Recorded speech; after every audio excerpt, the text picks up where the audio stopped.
My name is Kelly Garcia, and I did a cross-stitch project called Summer Flowers. The area of occupation I classified this project under was leisure. I found this activity to be strictly for enjoyment, and it wasn't something I found that addressed other needs in life. So I found that it went more under leisure than anything else. The tools I used are a hoop, needle, scissors, and instructions. The supplies I used was a 14 count white Ida cloth, thread in multiple colors, and the equipment I used was a desk and an LED desk light. The environment I worked in supported my performance by keeping me organized, but it also impeded it because I had to sit at a desk for 2 or more hours, and this wasn't always something that was easy for me to do. The arrangement of my furniture is my desk sits in front of my window. It has a computer on it, so it does take up a little bit of space, so it gives me less space on my desk. But I do have my LED light that sits over my computer, so it kind of shines the light down on top, so it actually made it easier for me to see my stuff because I was able to curve my LED light over everything. As far as the placement of my tools, supplies, and equipment, I kept all my tools and supplies in front of me, including my equipment. I mean, my desk stayed in front of me the whole time. And if my tools or supplies weren't in front of me on my desk, they were in my hands. The only light that I had to work with was my desk light. And like I said, I had it curved over my computer, so my whole desk was lit up. And it's an LED light. And there's 3 settings, so I can have it at its lowest setting or its brightest setting. I worked at night, so I actually kept it on its lowest setting because I didn't need a really bright light to shine on my work because it was nighttime. The lowest setting was bright enough. I didn't really have any noise or other distractions. I worked when my kids and my husband were asleep, so I didn't have distractions.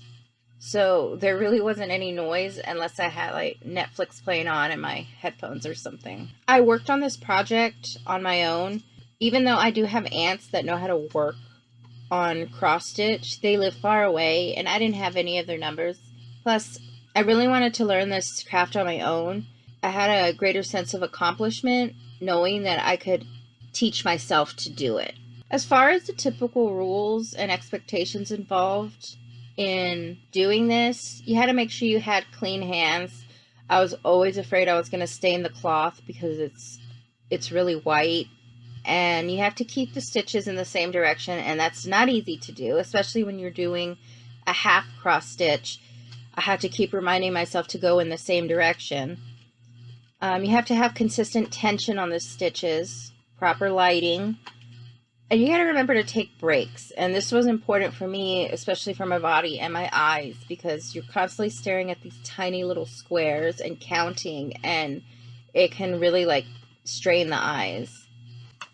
Being able to learn cross stitch was very important for me.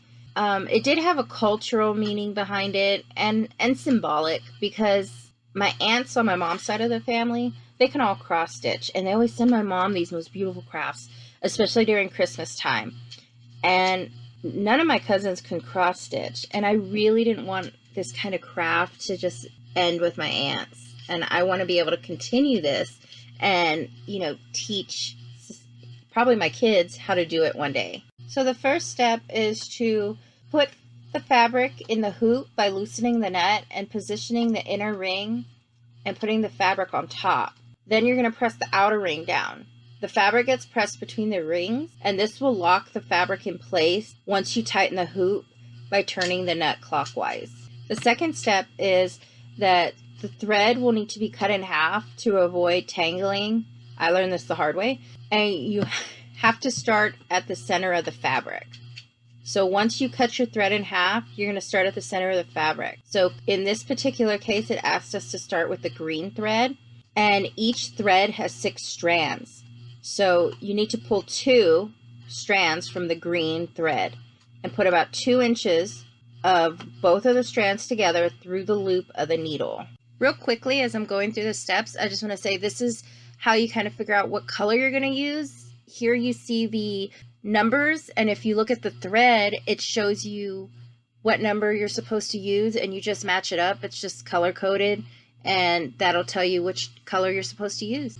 And as far as knowing what type of stitch you're supposed to put and how many strings or strands you need, this one shows you right here, and if you go down it, it'll tell you which one's supposed to be which color. So you match the little symbol with the picture, the pattern, and that'll tell you what stitch is required, because see, it'll say cross stitch or half stitch, and then you just match it up with which color is supposed to be used.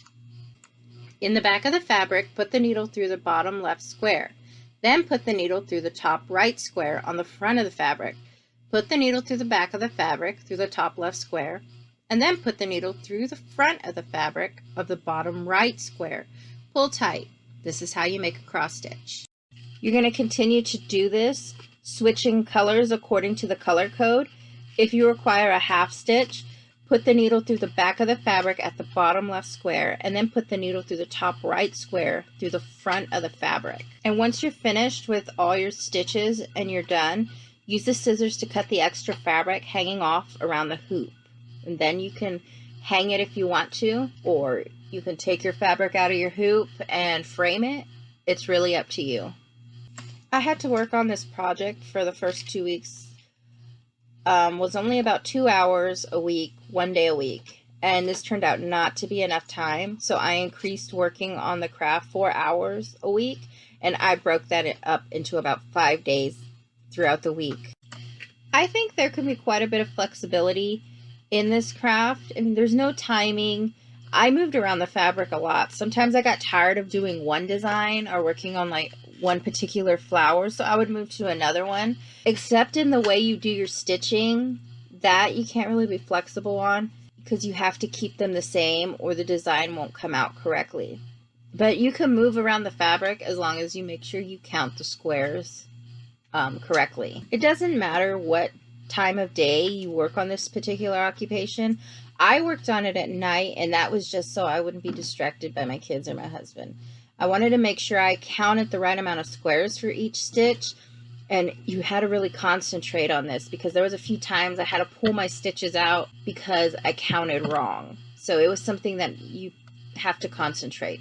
The cross stitch related to my performance pattern with my routine. I made it part of my nightly routine, and it was to work on it for at least 30 minutes a night. The 3 main body structures that I consider are the main ones that I used was the nervous system. Because of mental functions, I needed to be able to recall steps and how to do the stitches.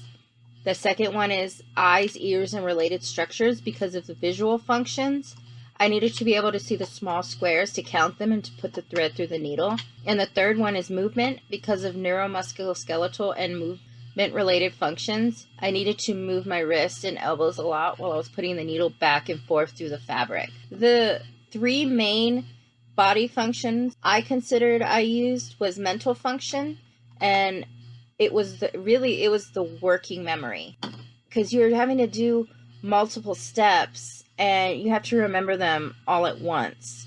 And the second one is sensory functions in the visual function, because we need to be able to see, like I said, those small squares and differentiate between the colors of the threads and be able to see the different stitches and also be able to put the thread through the needle.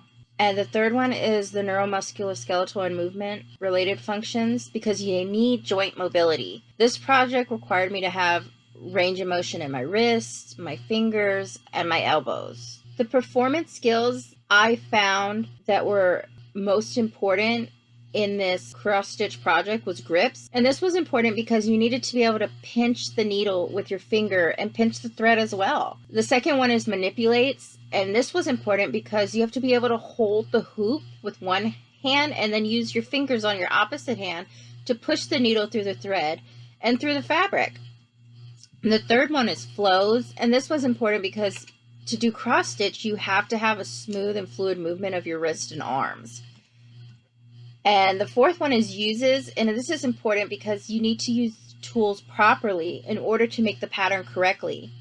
On the Ida fabric, and since you were using a needle, it has to be safely used. There was a few times I did poke my finger.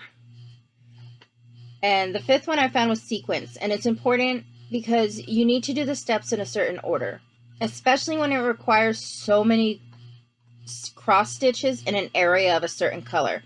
If you put too many cross stitches or not enough, your design's going to come out wrong. As far as safety hazards, one of the main tools, if you want to do this project, you might want to consider getting is a thimble, so you don't poke your finger with a needle. Unfortunately, I didn't have one, and I chose not to use one, and I poked my finger a few times. And also, sitting in a chair, you want to make sure that your back is straight and you're in a comfortable chair, so you can avoid back pain. And lighting is also key. It's so important that you have the lighting so you don't accidentally poke yourself, or maybe even cut yourself with the scissors. So you need to be able to see what you're doing. In looking at personal and contextual variables, the way I could have made this probably easier on me is if I would have looked at temporal and changed the time of day I did it. I probably should have changed the time of day that I did the cross stitch to earlier in the day and not at night. You know, like I said, I did this at night to avoid distractions, but I was also tired, and I think I would have worked faster if I had done this in the daytime when I was less tired.